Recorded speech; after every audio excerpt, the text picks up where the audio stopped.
In 2011, a certified public accountant that was basically the chief auditor for the United States finances for 10 years gave a very grim prognostication of the financial state of the United States. He stated that if taxes don't double in the near future, our country will go bankrupt. Why do I bring that up? Why is it important when you look at retirement accounts to know about the tax rate doubling in the near future? And the reason why is because when we look at retirement accounts, we always look at how does my money grow and where can I put my money?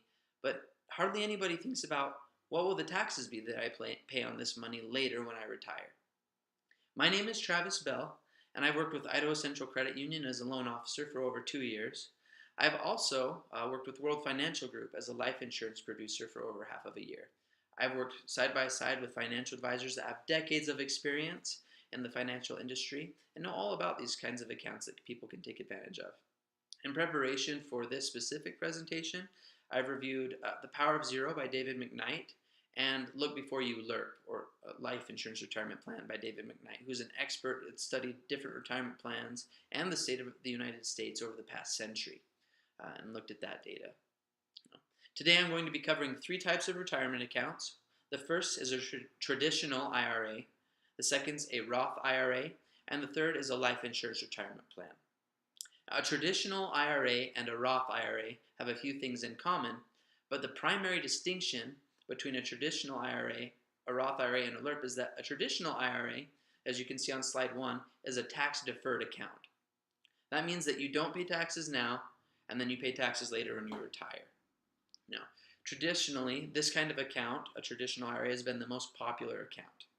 And the reason why, if you'll look at slide 2, is that in the past, if you look at line 1, the gray line, government spending has been high, but the blue line is the top marginal tax rate. So taxes have been high as well, 90% back through the 40s and 50s.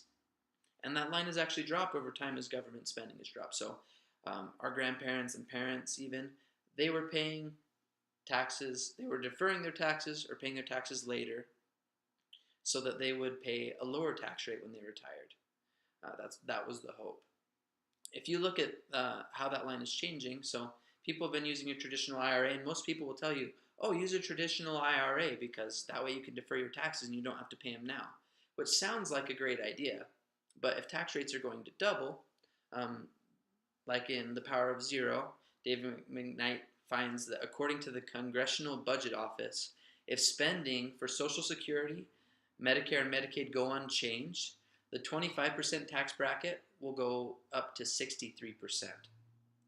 So if you have a traditional IRA, you will, instead of paying the 25% tax bracket that you're paying now, if taxes go up to 63%, which they're likely to double or go higher, then you'll pay 63%. So for $100,000, you could pay $25,000 in taxes now, or you could pay $63,000, which is a difference of $38,000. It's not a very hard choice to make. You want to pay less money and keep more of that money that you work so hard for. A Roth IRA is different from a traditional IRA in that area. You pay taxes on your money now, and then all of the money that you make off of growth, you keep. And you don't have to pay taxes when you retire. And a life insurance retirement plan is the same way. It's a tax-free account that when you pull out your money, you get to keep it. Now, a traditional IRA and a Roth IRA are similar as far as how they grow. Typically, they're variable growth. That means that if the economy does well, you invest your money in lots of different companies to diversify your risk. And if the economy does well, then you make money. Stocks go up. You make money. But if the economy does poorly, you can lose your money. On my third slide, you can see how variable growth rates look. They're up and down and all over the place. That's an example of how from 2002 to 2012, if you account for inflation, the S&P index averaged negative 31.1%. So people lost almost a third of their money, which is devastating. And because of that, a lot of people will use a certificate deposit or a savings account now. Those are not retirement accounts. It's a perfect example of where you shouldn't put your money, and people have only done it because they're afraid. They put their money in a fixed growth account, which that's what a share savings account is. You always make 1%. that you give your money to the bank and you always make 1% and that's it. Which that's not taking advantage of the opportunities that there are out there. And we're going to get more into the kinds of accounts that you can use, which would be a life insurance retirement plan. So as we move on, traditional IRA and a Roth IRA, they have their uses, and a Roth IRA can be a very beneficial account, but as the economy goes up and down, it can scare people, and they'll use accounts that aren't intended for retirement, like a certificate deposit or a savings account.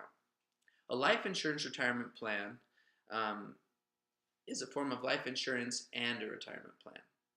So what a LIRP for short, life insurance retirement plan, also has another name. It's Indexed Universal Life Insurance.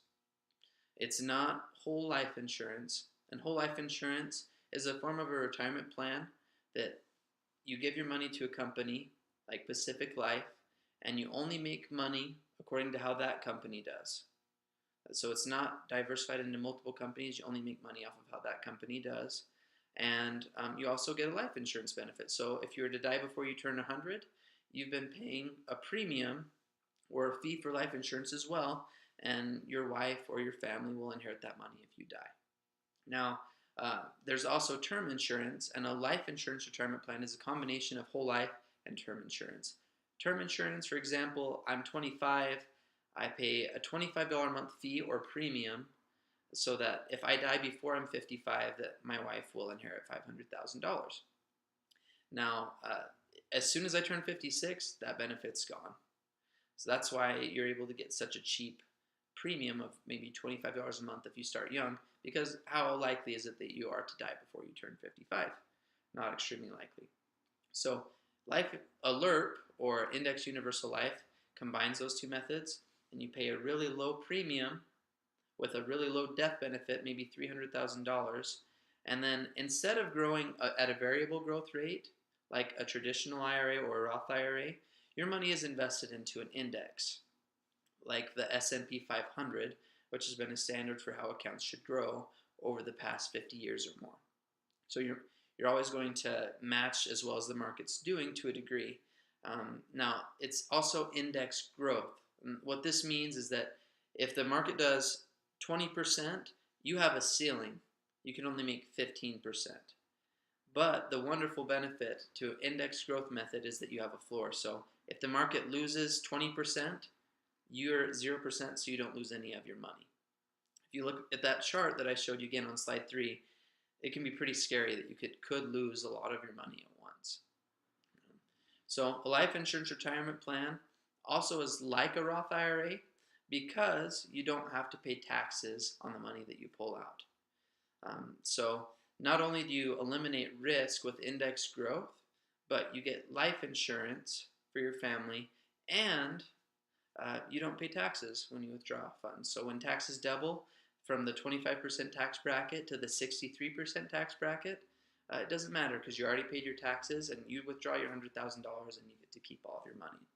So in conclusion, we've covered a traditional IRA and a Roth IRA, as well as a life insurance retirement plan.